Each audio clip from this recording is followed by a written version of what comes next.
actually the most difficult thing and sought out uh, concept, to be self-aware, to have self-discovery, and to know thyself.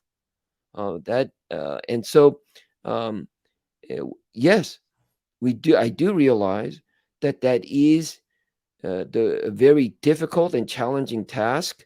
But because it's challenging and difficult, is not something that we should avoid doing, but to understand that we are human, and that is entirely, as being human, we must do, is to know the self.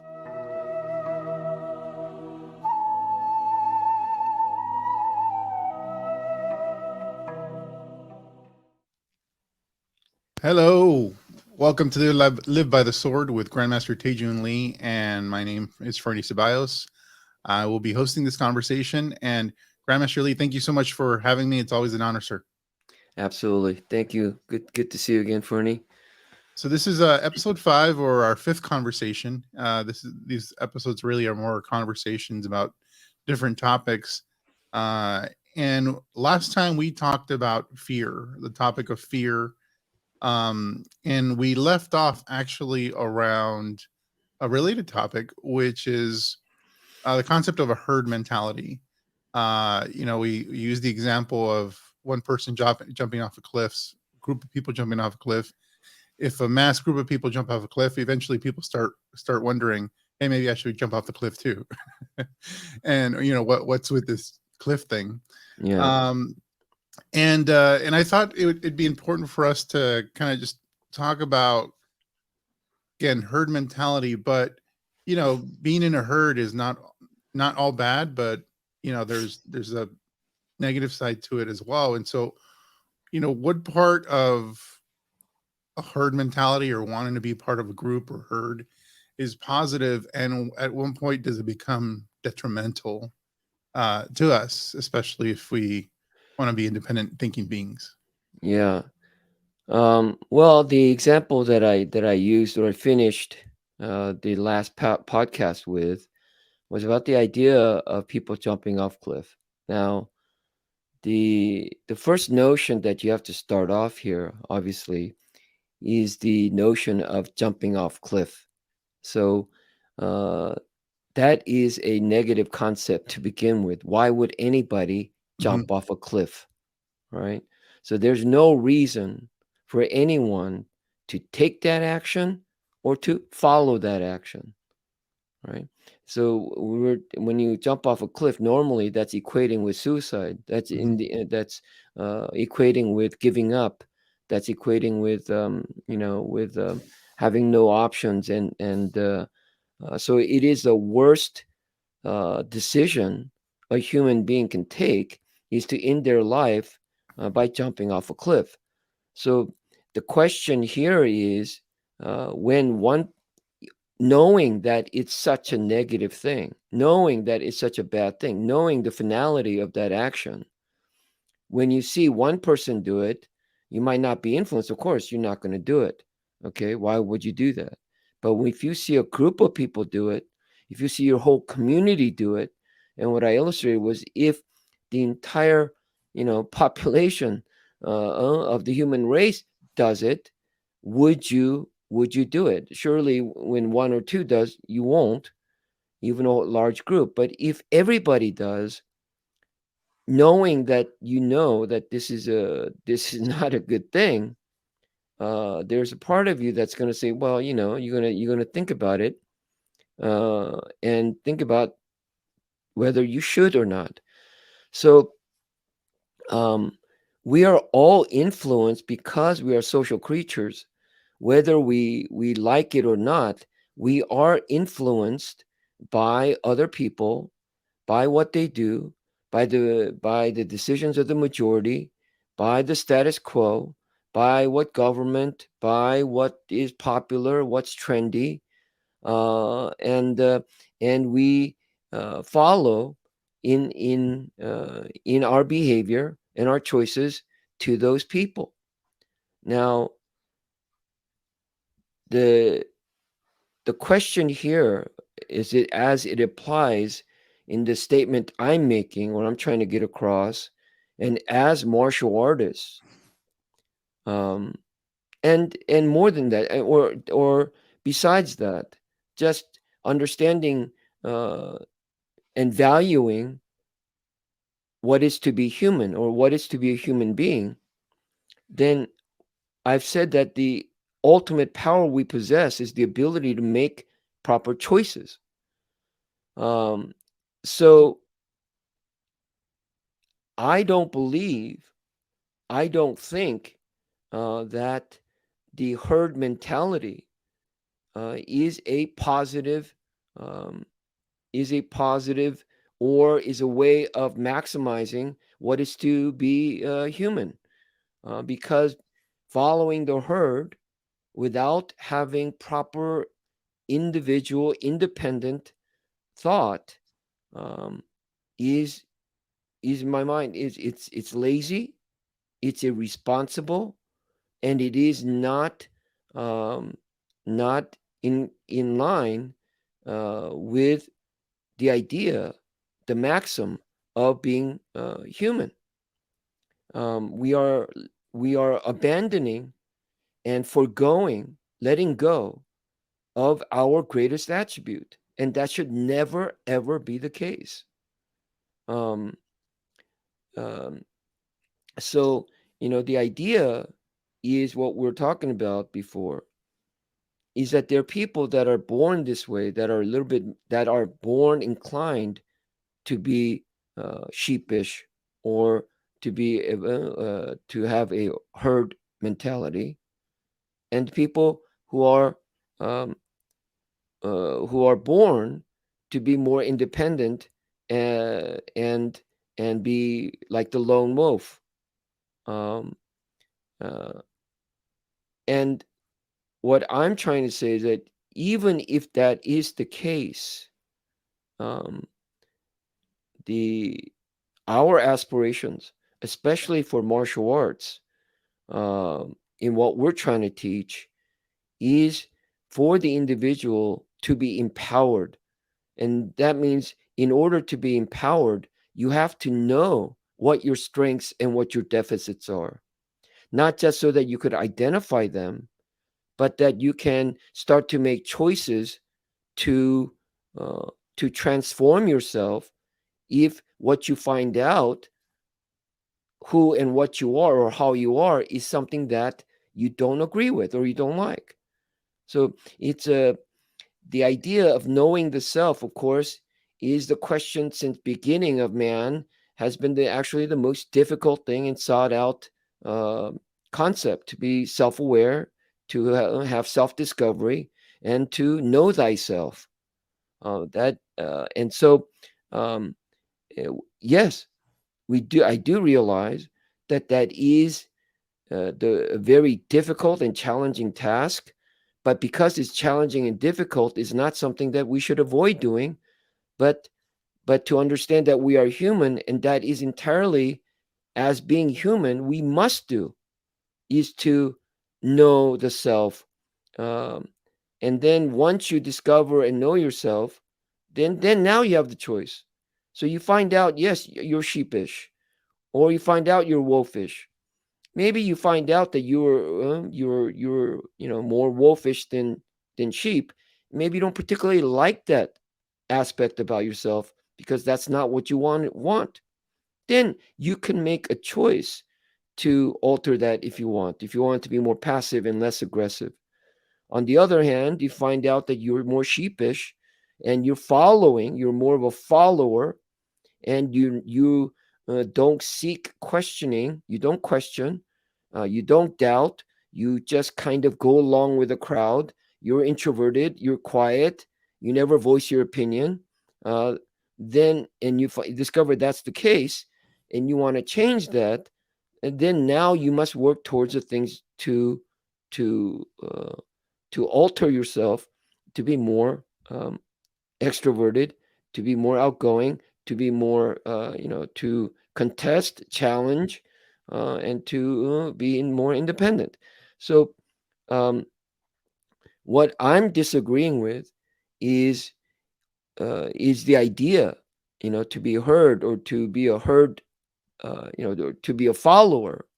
Uh, uh, especially what is that you're born with it, social conditions or how your family's raised you, and because of it, that's just what you do.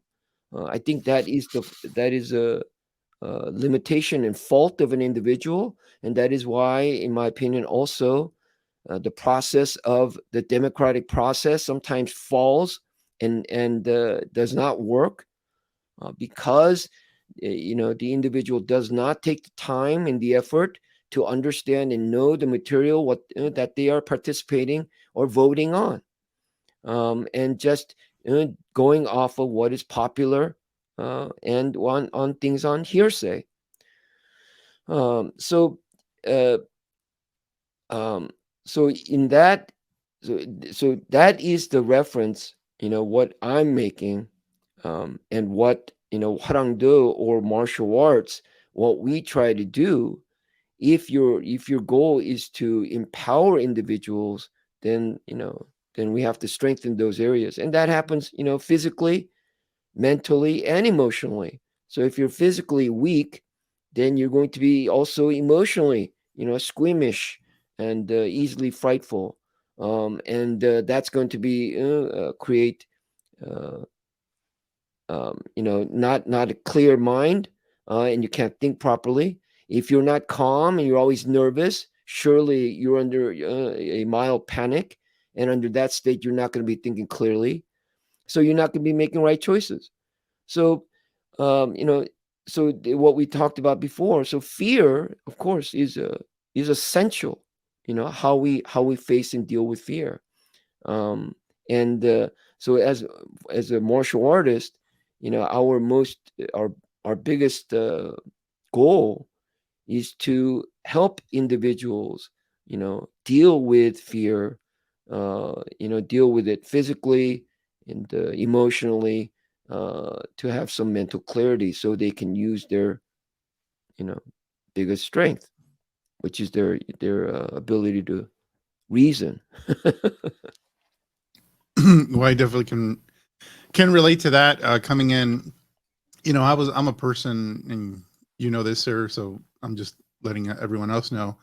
I tend to be very collaborative. I don't like conflict. I don't, I'm more diplomatic, and um, having not really done martial arts prior, it what I can say is, and it might sound bad the way I stated in a very short sentence, but it actually, training martial arts, training Hwa Rang Do, actually made me open to conflict. And what I mean by that is I no longer was afraid of conflict. And it was more of whenever I engaged in conflict, whether it was like a verbal or standing up for myself or physical, it was also something that came with a lot of thought. So it wasn't I just feared because I didn't want to do it or I'd never done it or I feared the outcome. It empowered me to be able to choose conflict when appropriate and no longer be in fear of it. But still, even then, it's not like it made me more, argumentative or anything like that. It just gave me the courage to, when appropriate, you know, be okay with conflict Yeah. and be comfortable and still be able to think clearly in the conflict, because I think that's what people miss is there's conflict, but then how are you thinking and composing yourself during the conflict? Yeah, but see, this is the thing, right? I mean, you said it. You hit the nail on the head. Yeah, it's conflict. That's avoidance of conflict. Is many people who likes conflict. You Hmm. know, Some do. uh, well, some people, right? I guess some people do like it. That defines them, and that I mean that's not normal behavior. Uh, but typically, right, everybody is don't want conflict, but the idea here is it can't be based on the fact that you like or dislike conflict or argument or any of these factors. What has to drive you is the desire and the wanting to know the truth, Mm. you know, to know the truth or to make the best choice.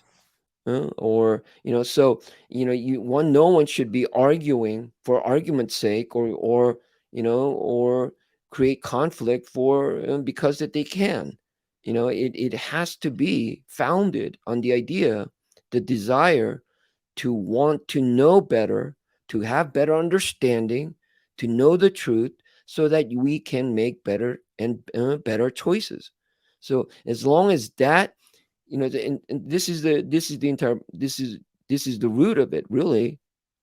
So you see, when you want to know the truth, right? Want to get to the bottom of it, when you want to, when you're able to admit the fact that maybe you don't understand, all right, and make yourself also, you see, because you have to make yourself vulnerable, right? So a lot of us, we go ahead and agree with things because we don't want to look stupid, all right? So even though we don't understand it fully, we don't want to,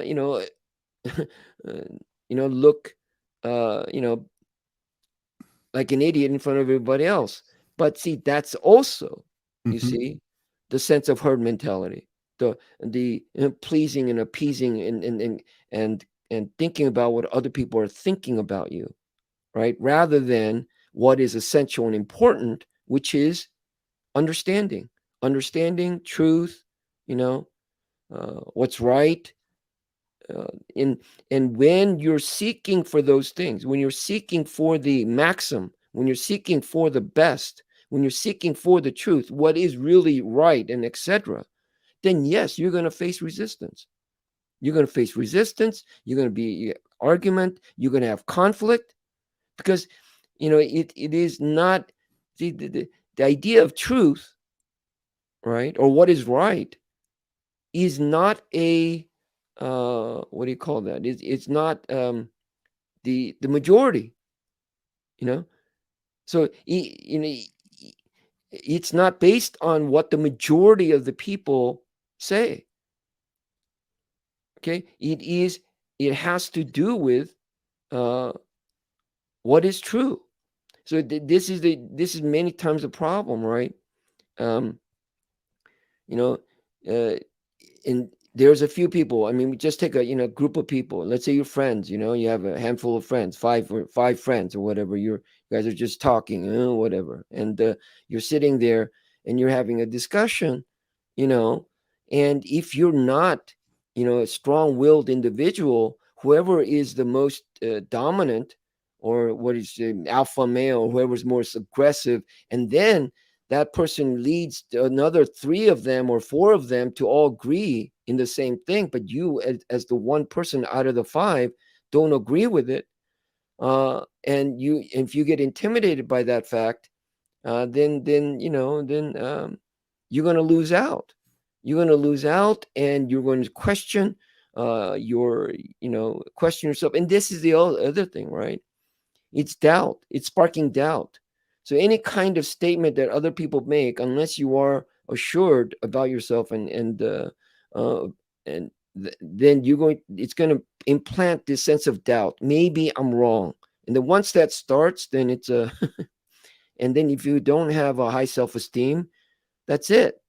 You know, you've lost. You've lost, not because you were wrong, but because you were weak and because you were doubtful, Hmm. right? But then there's the other thing that happens. There are people who are completely wrong, but they're just loud. As the saying goes, right? The worst thing is being loud and wrong, right? But to those people, it doesn't matter.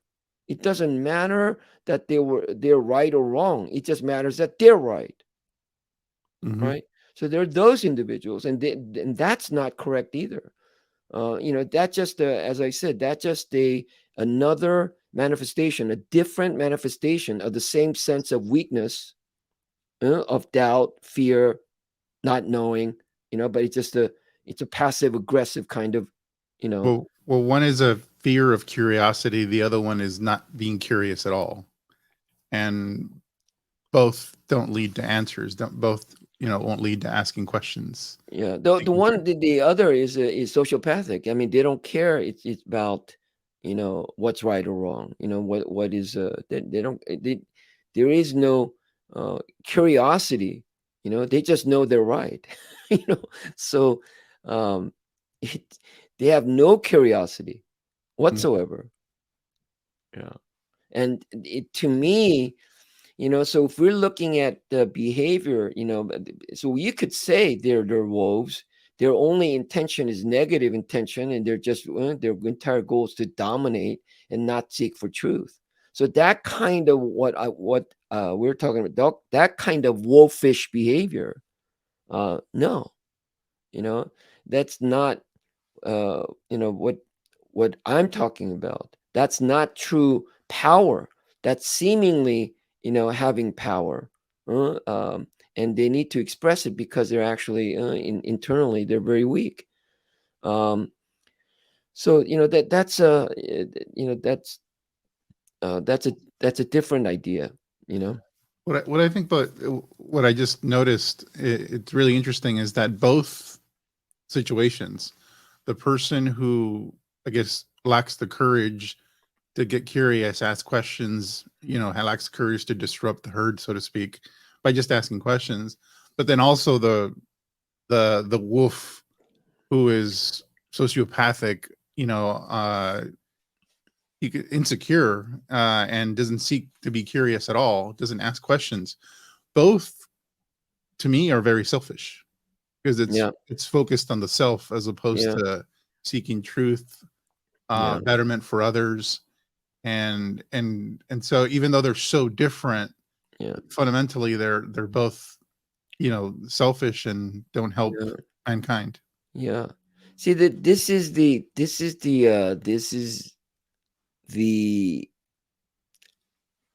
ongoing what do you say, the perplexing concept, right? I mean, is it not, even though when you do make the choice to be selfless and not selfish, you're still doing it because you desire to do it, right? Hmm. So in the end, all of our actions are selfish. It is for the self, Hmm. you know. And I think that's the point of this point of the wolf and sheep of the Nietzsche, where that concept is coming from. We're everyone is doing it for their selfish end. Um, um, and the idea of sacrificing yourself, um, and what he's interpreting and seeing it as, is actually weak. It's a weak uh, uh, state of being, uh, to give yourself up, to sacrifice yourself. Because if you any person who had a strong perception of the self, they would that that'd be the last thing that you would end up doing. um so that's why it equates that idea with the Christian mentality. To be, it justifies that Christian mentality, to be, it gives some type of empowerment to the ones who are too weak to defend themselves, so they just give up themselves, uh, and they're just uh, weak individuals, and they can't fight for themselves, or so it's somehow making that idea of being weak and meek noble, uh, but in fact, they're just weak. Hmm. Um, but uh, you know, the other the other part about that, sacrificing yourself, in my opinion, right? The idea of sacrificing the individual, to say I'm selfless, I'm helping this people, I'm helping whatever. When that becomes a true test of your courage and actually strength and conviction, if you are individually persecuted, and put to trial, put to test, whether it be physical, social, emotional harm, okay, uh, uh, uh, and you're sacrificing yourself for the betterment of somebody else, where you did nothing wrong, would you do that? That would be a true testament to one's um, desire of self-sacrifice, or putting, what do you say, um, uh, putting money where their mouth is, or walking the talk. um, that's when you're really going to know that, yes, they're, you know what I'm saying, because you could say I'm selfless, I'm not selfish, but until you're challenged with that situation, no one's going to know. No one's going to know. And that moment will define whether you're truly selfless or not. Do you understand what I'm saying? Yeah. When you're at harm for somebody else, and you did nothing to cause that negative consequence for yourself, and you're going to take it on for somebody else. That to me, I mean, that's sacrifice. Yeah. And so one thing that I was thinking about as you were talking about, you know, being an independent uh, thinker in as part of a herd, or asking questions, being curious, there comes the idea of commitment as well.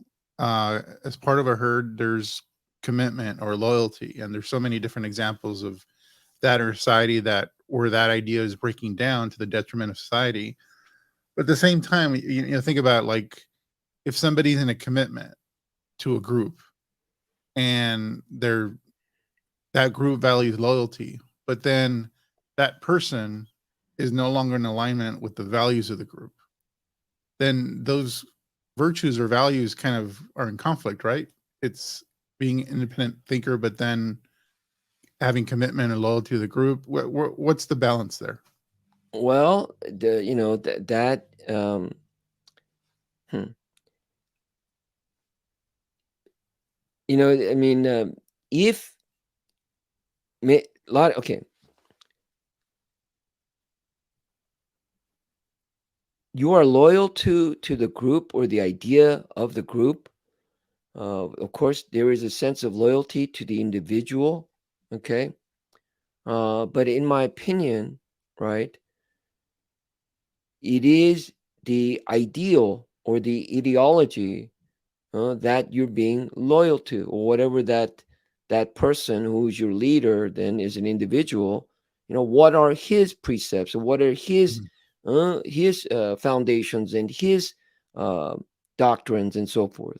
So uh, if that person, that the leader of a group, so we're talking individual, group, etc., Mhm. uh, but starting with the individual who's the leader, uh, then that person is also must be held accountable to the rules, the doctrines, the things, whatever the code, or uh, whatever is The that the group, values, whatever. yeah, the Yeah. values that the group has agreed on.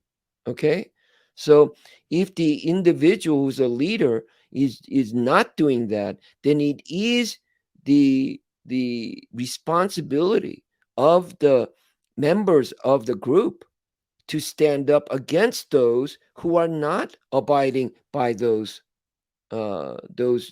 precepts and ethos that the group has agreed on.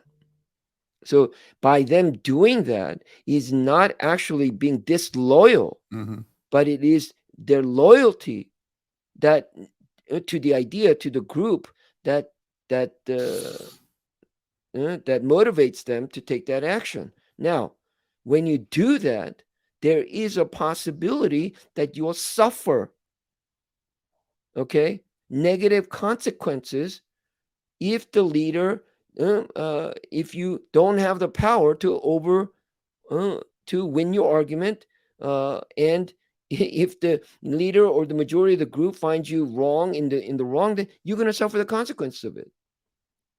So, um, I think we're seeing this play out, right, with what's happening in Canada right now, right, with the truckers, with the people fighting for their freedom, to stand up against the mandates that are moving toward totalitarian regime um, of Trudeau, and it's it's unreasonable. and they've had enough, and they're standing up for that. Okay, and in doing that, they're suffering the consequences. And in the same time, right? What is he saying? Trudeau's saying that they are terrorists and they are Nazis, or they're calling all these kinds of names, right? But if that is a democratic state, then we have to go ahead and uh, appreciate the actions of the people who are the everyday average, middle to low class people who are rising up for their individual rights. So that is completely in line with democracy. Okay, um, and they are not doing anything of any violent or terrorist act. BLM did all kinds of crazy things that you can't even imagine, but they weren't doing that in over there. That's a civil disobedience. Okay, Peaceful, um, peaceful, excuse me. Yeah, peaceful civil disobedience. and that is the entire foundation of democracy, right? So they're exercising their democratic rights, and in my opinion, I mean, they're I'm for them 100%. Okay, but in doing that, what's happening? They're suffering the consequences, right? The state has risen against them, right, and called an emergency and doing all kinds of negative things, um, and so those people are suffering the consequences of a democratic state uh, who are exercising their rights. Okay, um, but in doing that, they are being punished because of the ruling body. Okay, um, and that's it's unfortunate, but yeah, to me, they are showing loyalty to their country. Hmm. So that's not being, in my opinion, disloyal. So um, you know, I mean, I wrote a whole thing on this in the idea of loyalty. Now we're getting to loyalty, and we can, you know, you you brought this up, but that's a whole uh, series of things. One of my first articles for Buddha was Chung on loyalty, and it was a story of the second son of General Kim Il Sung, uh, and um, uh,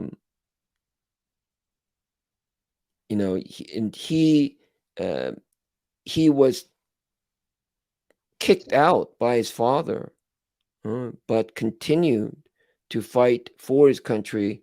And in doing that, he saved the entire nation from being taken over by China. And and not only was he abandoned or he kicked out by his father, his mother did not accept him either. Okay, because of one little thing, and that one little thing was that he did not fight to the end uh, uh, in battle, that he came back alive.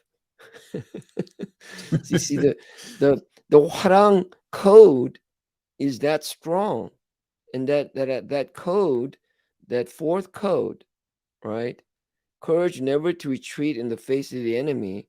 Basically, it means you go to battle, you go battle to die. If you lose, you don't come back. You win, you come back.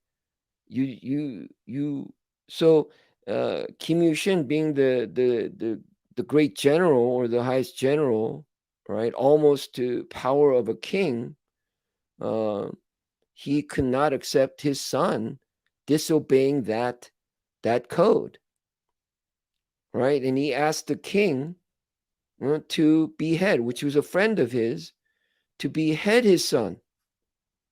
Okay, and because they lost the battle and came back. And the king said, I cannot behead him, because if I do, I have to behead everybody else. Right? He says, okay, you're the king. You do what you do, but he's my son. So I disown him. Okay? So he throws him out right there. And, uh, and then he dies. And then after he dies, right, he's thinking, oh, maybe, the mother will take him back, right? You have to remember in those times, right, if you are kicked out by family, you don't have the social structure you have now, right? You're pretty much homeless, okay? You're a vagabond. You're nothing, right? And not only that, there's you lot your disgrace. You're kicked out by family, right? So no one will take you. So he's living like that. He comes back to his mother after his father dies and asks the mother, "Mother, will you take me?" Huh? And the mother says, "When your father was alive, he didn't take you. Why would I do that now that he's dead?" Huh? And kicked him out again. So he went, and then there was a China attacking, you know, uh, uh, with Pekchet together, 100,000 or whatever. They had only 10, 15,000. Uh, they say some records say there was over almost a quarter million. And he went and he battled and he fought. And why? And he won, right? And he lived. And why do you think he did that? You know, he didn't have to do it, right? But he did it because he's still the son. He's still the member of the kingdom. He's still a Hwa Rang in his mind, whether it's kicked out or not. So he goes, and then not only that, he goes to battle and to die in battle this time. He's in anguish. So he fights so hard and fearlessly, unafraid to die, wanting to die, but he just wouldn't die. So he won. All right. And winning, they wanted to bring him back and show him to in a victory parade. And he said no, he didn't go. He was invited and he didn't go. He disappeared. He disappeared from all of history, of the Hwa Rang history. Right? Why do I say this? That that's the ultimate. He didn't do it for fame or credit. He didn't do it for anything. He did it because he was bound by loyalty, right? And he did really nothing wrong. He did nothing really wrong but to disobey the one code, right? And which would have been able to let go, but you can't because the father is the person he is, right? And the mother cannot disobey the father either because she is the one who is the wife of that general, right? So everything about loyalty is laid with suffering, tragedy, anguish, Hmm. heartache, heartbreaks. Do you think the mother did not want to take him back? Of course, but she couldn't. So, it's this being bound by duty, being bound by commitment, being bound, you know. So, is um, you know, so not doing right, uh, the the ultimate then the act of an individual, a strong individual, as we said, is sacrifice, is sacrifice, right?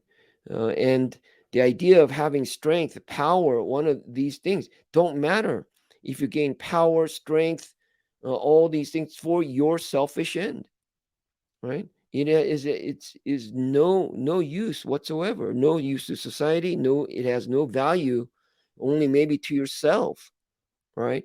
But at the end, if you're valued within the society, then your power and strength then has to extend to helping others. You have to sacrifice that. And that's the value of then having power. Um, so, it is at least, that is in our, harang, harang way. That's, for us, for us, that's the truth. And in the article that you wrote, the New Year's message, you you mentioned the concept of master slave or master versus slave. And could you touch on how that applies here? Because I mean, I'm sure people think about that and they, I'll have all kinds of opinions. But what did you mean by, master versus slave and the idea of submitting to a human master? Just can you touch on what you meant in your Yeah. New Year's message? Well, the idea of slave is that you're forced, right? So, idea of being a slave is that you're forced. You had no choice. Hmm. Uh, so, if you're weak, then yeah, you can be taken as slave. You can be forced to forced labor or whatever it is, right? Um, uh, so, uh, the other aspect of being slave is offering yourself. So, um, and then each individual, we can say that no, we're not slave to anybody. We're not a slave. But in fact, I believe that we are all slave to something, whether you know it or don't know it. You're slave to something. Something drives you that you don't really have power or control over. Um, so we are slave to something, and the only way, in my opinion, that uh, we can, to say that we're free, completely free, and not a slave. That that is not true. So, accepting the fact that we are all slaves to something, and then choosing what we should serve, uh, that is, I think, that is what's wise. To say that I'm a master of my own self, or no one's gonna be my slave, be my master.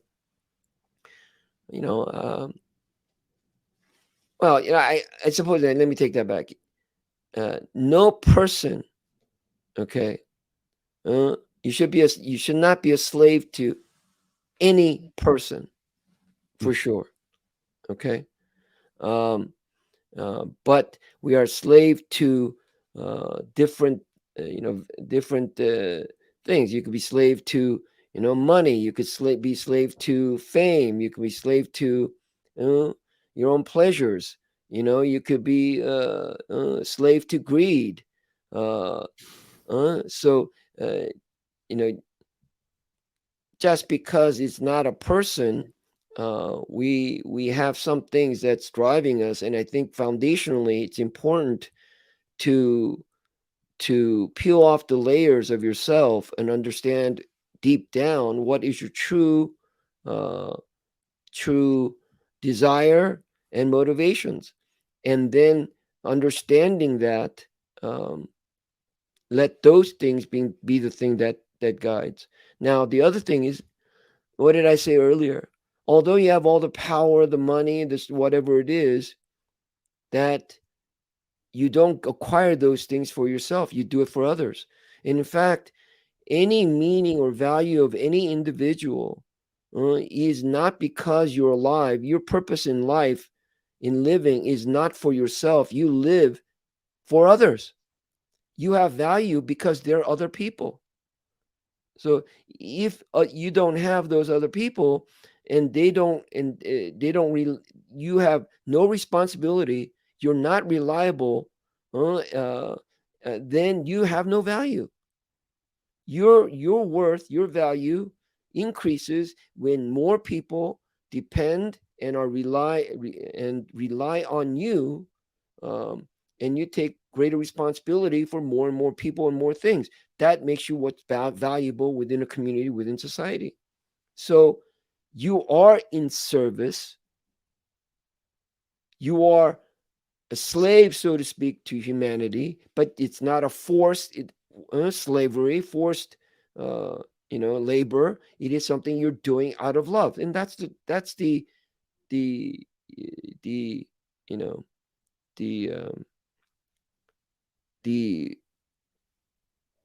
the opposite, or the antithesis of that idea of slavery is that you're giving service out of love, right? But the word master and slave, that idea is used is because people in power who are masters, whether you believe it or not, or think that you're a slave, you are being enslaved. And it's coming to the realization, that idea, that few powerful people are controlling the things that you have no power over, so you're enslaved. Well, I think also sometimes I mean, anytime we choose not to think about the things we participate in, the things we go along with, we're choosing slavery. We're choosing to be slaves in that situation because we don't want to think. We don't want to be bothered. We got other stuff going on. But I think more today than ever, people need to wake up to think for themselves, and that thinking doesn't mean you choose a side. In my opinion, it's you think to see how and what you want to participate in. Uh, Absolutely, absolutely. Yeah. It's yeah, not red or blue. It's not black or white. It's not, liberals and conservatives. It's not left and right. It's not none of those things. What's right is right, and what's wrong is wrong. And you have to see, that's the herd mentality. That's a lazy mentality, right? So yeah, and the only way you can do that is to be fearless in becoming independent, meaning that you're fearless in the opinion of other people, and that you might be ostracized, and you're going to be all left alone. You know. So when something happened to me, a while back, and my reputation was the most important thing, and somebody was attacking me, and saying horrible things, untrue, and was using the platform of social media, and that person had the means and the ability to destroy, try to destroy my character, my reputation. And that mattered to me so much. Okay, I was bothered by every little thing somebody said, who said that when I was younger. And ultimately, when you take a stand for anything, all right, first of all, when you take a stand, they know you're standing, they know who's standing there. Okay, and if you take a stand on top of something and you're high up there, everybody sees that. you know so they can throw rocks at you, they can bump you off, right? So this is the problem of any kind of leadership that an individual leads, whether it's a monarchy, whether it's a totalitarian, or whatever it is. That one person, okay, is in power, right? Whereas democracies is everybody has the power, so you can't point finger at that one person. Everybody's pointing finger at each other. That you're all responsible. That's actually a great way to control the people, right? Make them think, oh yeah, you're the one that made the choice, however bad it is. You can't blame anybody else. You chose it. So whenever you take a stand, you're going to be a target. And so I worked all my life to try to go ahead and control that reputation, of things. And then of course, that then hinders your behavior and whatever. I remember I started teaching very early at 13. So there's a lot of things that I could not do, or I didn't do. My childhood, or that time, um, in those years were I had to grow up pretty fast. But anyway, to make the long story longer, um, um, it bothered me so much. I tried to figure out how I can stop. Okay, how I can stop letting this person try to hurt me this way. You know, and basically, I spent a long time on the mantra and on the idea of detaching from 7 billion people. you know, I had to say to myself that not what anything that other people say about me is doesn't matter. It doesn't matter.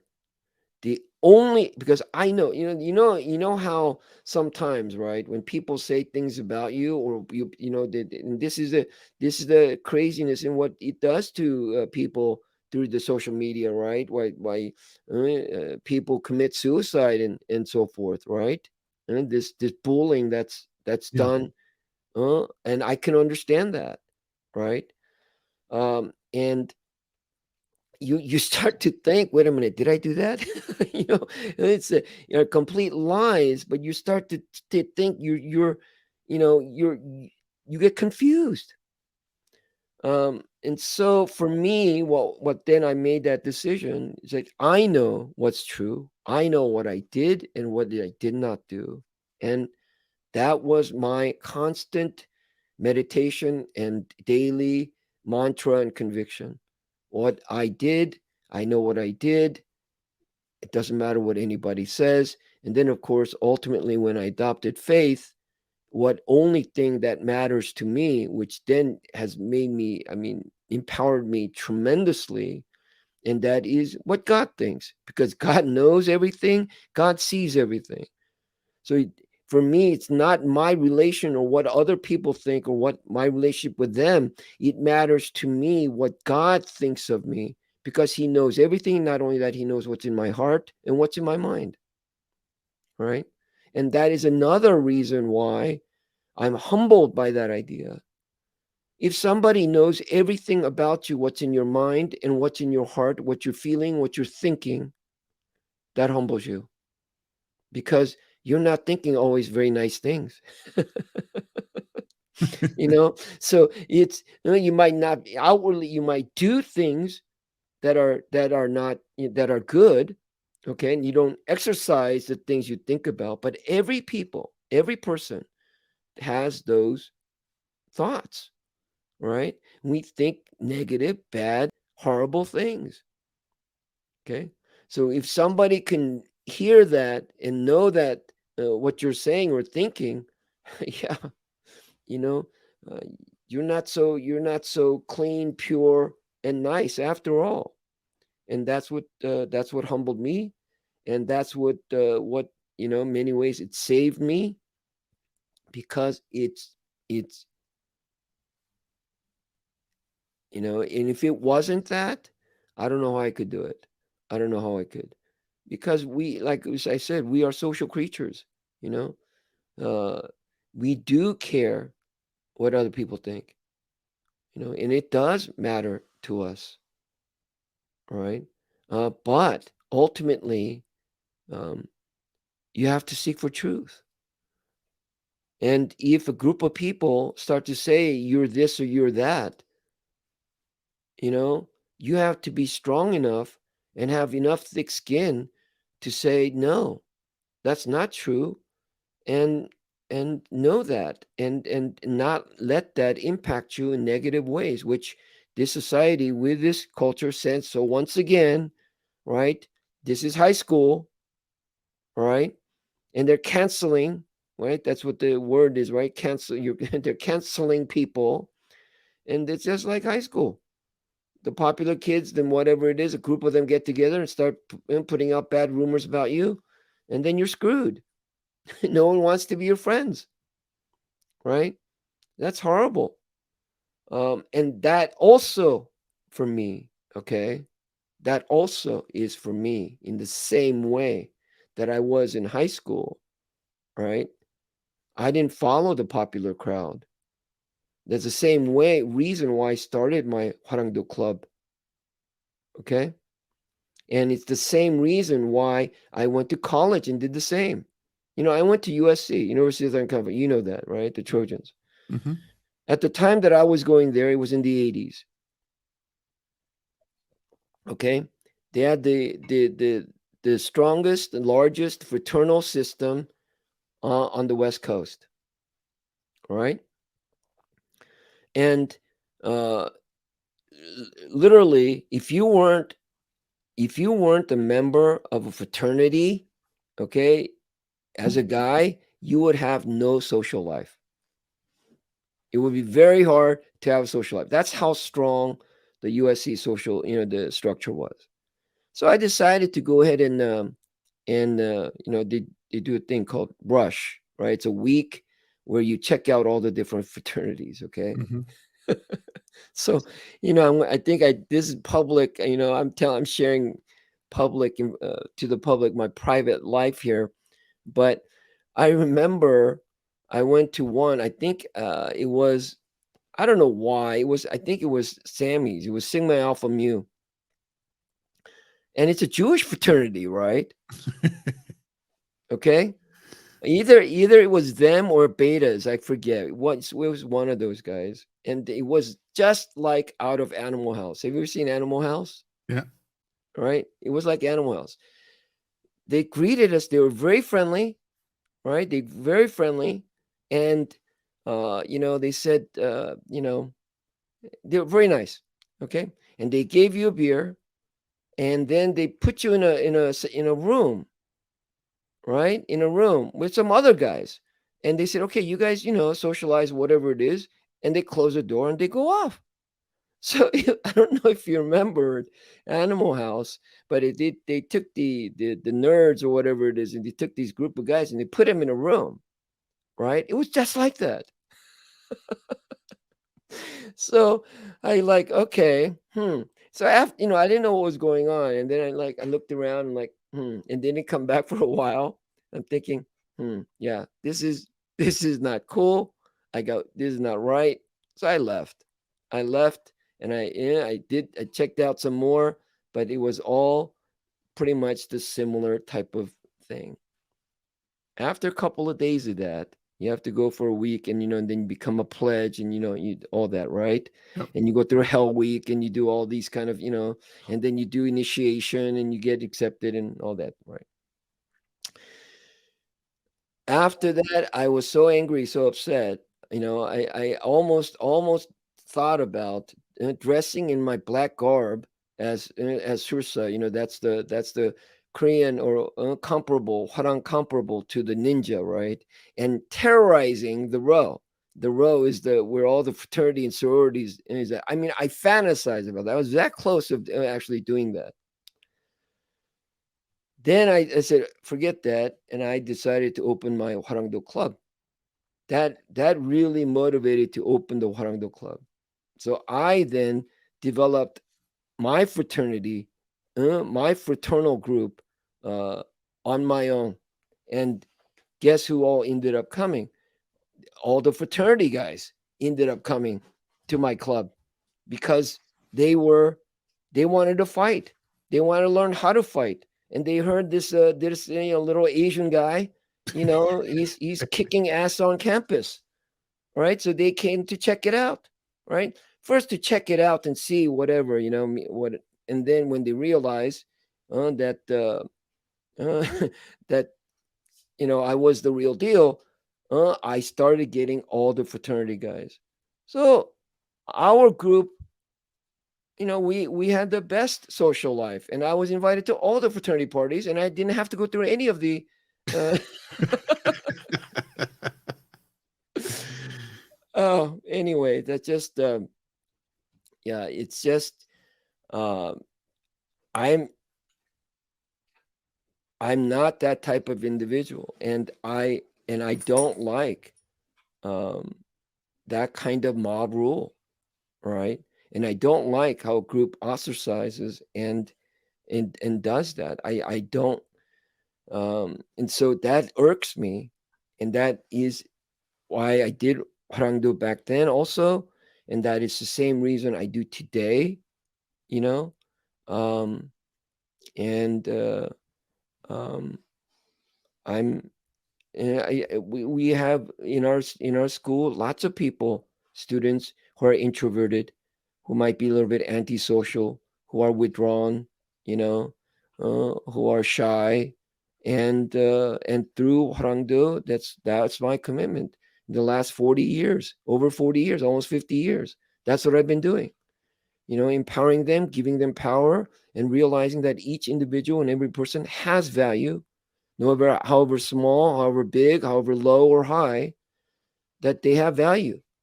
And it's up to their choice, by their choices, they can be of greater service, and fulfill their worth. What is that? Through hard work, through dedication, through commitment, you know, and growing a thick skin, and foundationally, right? If you're physically strong, okay, that's a start. It's an easy way to gain confidence, empowerment, by first doing that, because that's an easy means of doing that. To get power physically, right? To know that physically nobody can harm you. That's a primal fear that everybody has. And once you can be confident of that, then you can start to get out of your shell, you know? Yeah, well, a couple of things came in mind when you were telling the story about the fraternity and rushing and how that entire process disgusted you. And you thought about destroying. You thought about going to war. You thought Yeah, about getting back at yeah, them. You yeah, thought about it.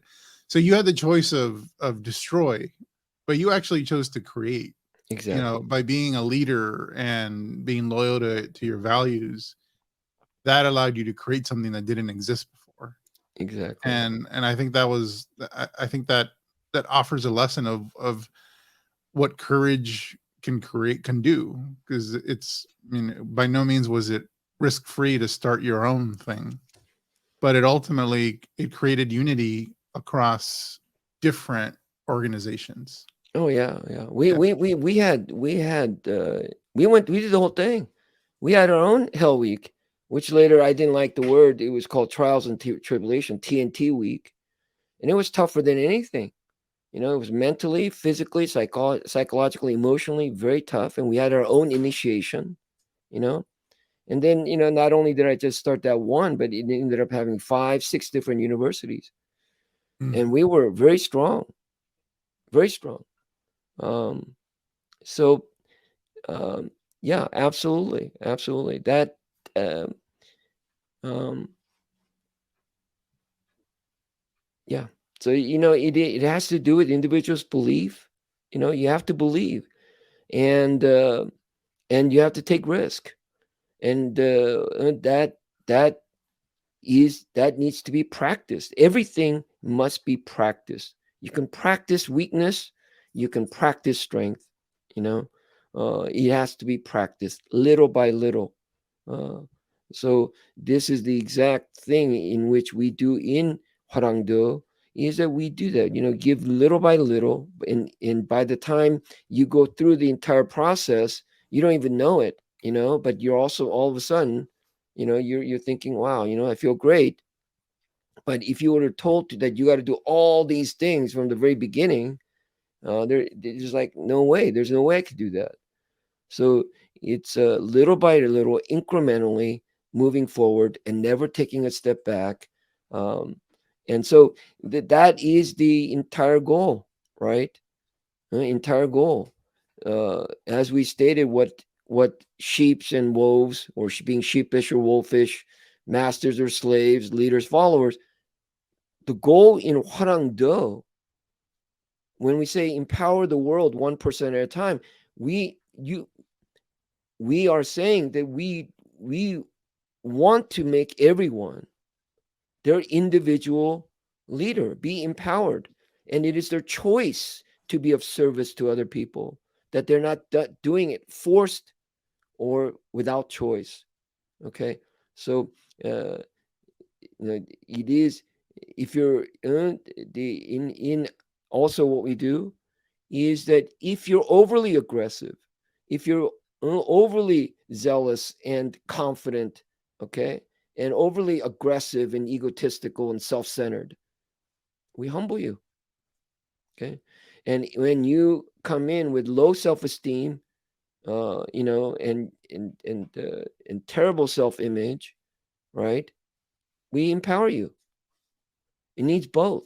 So it is that balancing, you know, with the understanding of compassion, empathy, you know, um, by and sharing and understanding the communal effort, and that what you do, whatever you do, has consequences, both positive and negative, to other people, right? One of the big things in TNT, or any of our classes, as you know, a lot of times when we're trying to cultivate that kind of bond, is one person makes a mistake, everybody ends up doing the push-ups. Um, The knuckle yeah, push-ups. yeah, everybody. And this is also the way I was taught. So me being the oldest son, and me having three other siblings, two girls and one boy, I was disciplined when I did wrong, but I was disciplined also when my sisters and my brother did wrong. Do you understand? So they get in trouble, then I get in trouble. So I get disciplined from my father for that. So think about it, right? I'm in trouble by myself for my own doing, okay, by my own demise, and then I have to suffer the consequences of my three younger siblings who are always messing around and doing wrong. Think about it. And our discipline was a corporal punishment. I got it's spanking.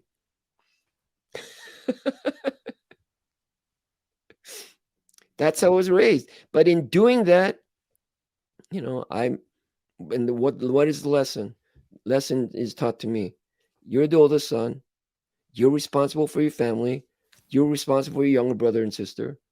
Okay, and what they do, uh, whether they're good or bad, it's your responsibility. So you're going to suffer the Mhm. same or Yeah, more.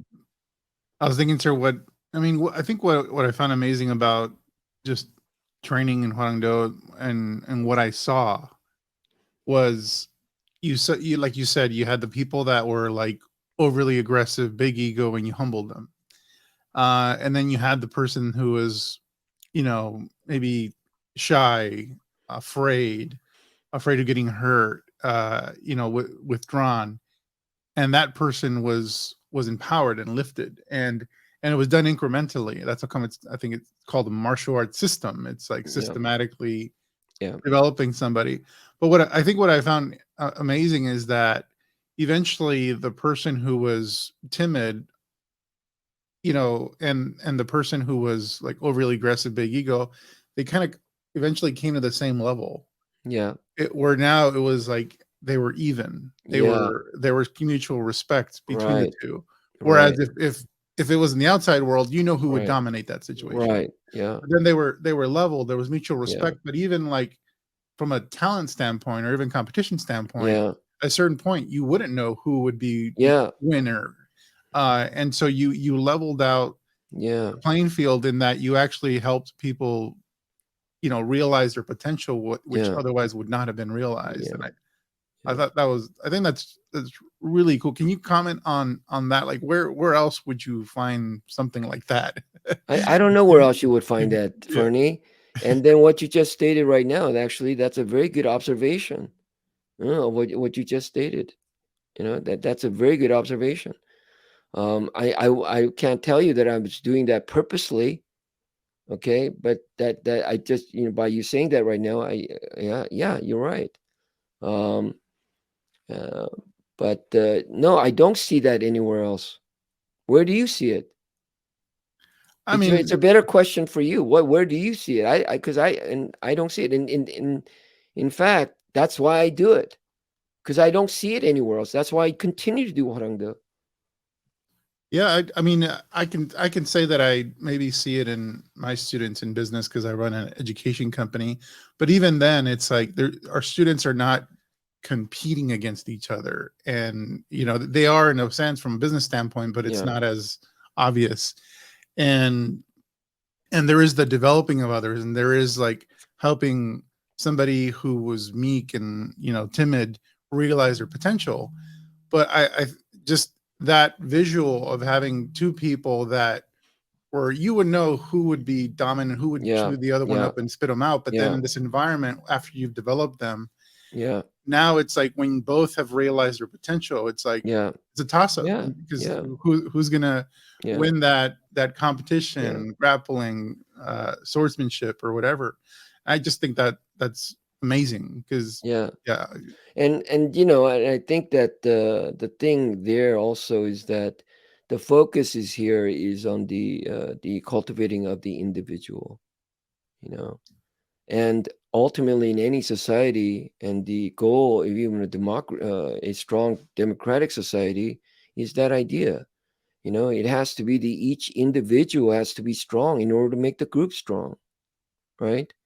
So that has always been the goal. If you want to make any group strong, you gotta work on the individual.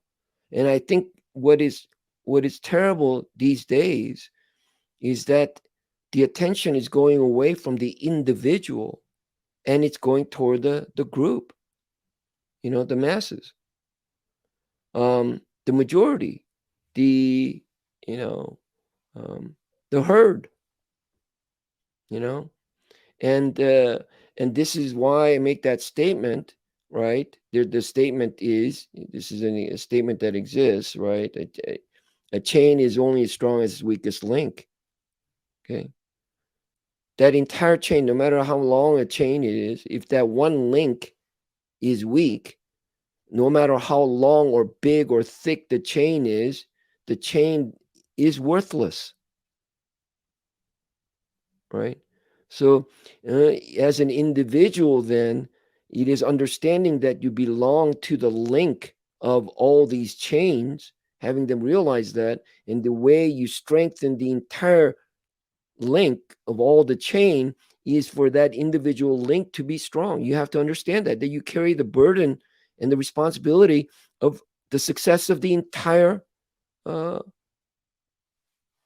group, the whole. And that is what's lacking when you take away from the self. And should the self be strong? Why should the self be, vibrant, healthy, intelligent, whatever, those things? They have to understand that that's the idea, but they're not done. They don't do that, right? The idea is that I'm going to be strong. I'm going to be rich. I'm going to be happy for me. And this, that connection is lost, right? And in fact, when they make themselves strong or whatever individually, they are benefiting the entire group, of course. But doing it unknowingly and knowingly are two different things, right? And that's the sensibility that we have to bring to each individual person. And also, you mentioning about evening it out to bring the humbling the strong and the aggressive, and bringing up the weak and the passive. And what is the common ground? The common ground is that they are all aware of the suffering and the hardships that they had to endure. you know that was equal. That was equal. They know that. They know also when I'm teaching, I'm hard equally. Do you know what I'm saying to you? yes, sir. I'm fair in that way, right? And I give each person what they're able to handle, and they all go through the same things, same difficulties, and that is when they come to understand the mutual respect, and is that level that is that part, when they realize that, uh, is when you know we all done the same thing. And so as I was saying, so in that idea of going through the same experiences, so we're making that connection, right? How do we make that connection also to the group?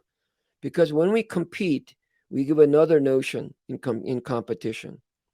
So as you know, when the individual wins, right? They cannot parade around, and they can't jump around in their self glory. They can't do that. Can't even And raise their own hand. Yeah, and they can't go, yay, you can't even do that. Um, and we do this for a particular, for a reason. And uh, because the idea for us for competition is not to pick who is the best. The reason why we want to be best is so that we can push each other to be better. So in order for me to have my brother, my fellow warrior to be stronger, I, as their challenge, have to be stronger in order to push them to become stronger. So that's the idea, and that's the reason for our competition. So we're not doing it for our self-grandizement and our self-glory. You see, that is clearly taught, and that is exercised. Okay, um, and by doing that, right, people. So when you practice that enough, that notion gets across. That notion gets across, and the value. So you know, uh, uh, in our society, right, we don't have those kinds of things in place. We're not recognized so much, and that idea uh, is more Machiavellian, and just whoever is strongest, whoever works the hardest, and destroy all others, and get there at whatever the cost. And that, to me, is an error. But once again, how can I change the world and have everybody know that? I can't. So with the group that I have, this is the way I teach it. This is what messages I want to relay to them, and this is why also, yes, I had the idea of changing the world, making the world a better place, and I don't know if we mentioned this again, so I don't repeat it, but if you say you can change the world, that's narcissistic, sociopathic. I mean, and psychotic even. How can one person change the world? You know, um, so it's not about changing the world.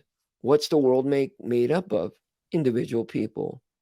So the focus has to be on each individual person. And recently, I think somebody asked me that question. Wouldn't it be great, if you had so many people and you did, you know, uh, and I'm like, what's your goal? What do you see in the future? And actually, I don't have those kinds of goals and vision. Oh yeah, we're gonna have 1,000 people or tons of 100,000 or million. I don't have those kind of number things. What matters to me is just each individual person. Whoever I'm working with, and if I can enrich that one person, for me, you know, that's that's that's tremendous satisfaction. Well, great, sir. This has been a pleasure, and I think so important for me to have this conversation. Just again, reminder of these balancing these different ideas. We started talking about herd mentality, and then we uh went into the idea of loyalty, and how does, like, not being a part of the herd for the sake of being a part of the herd, but how does that balance with loyalty?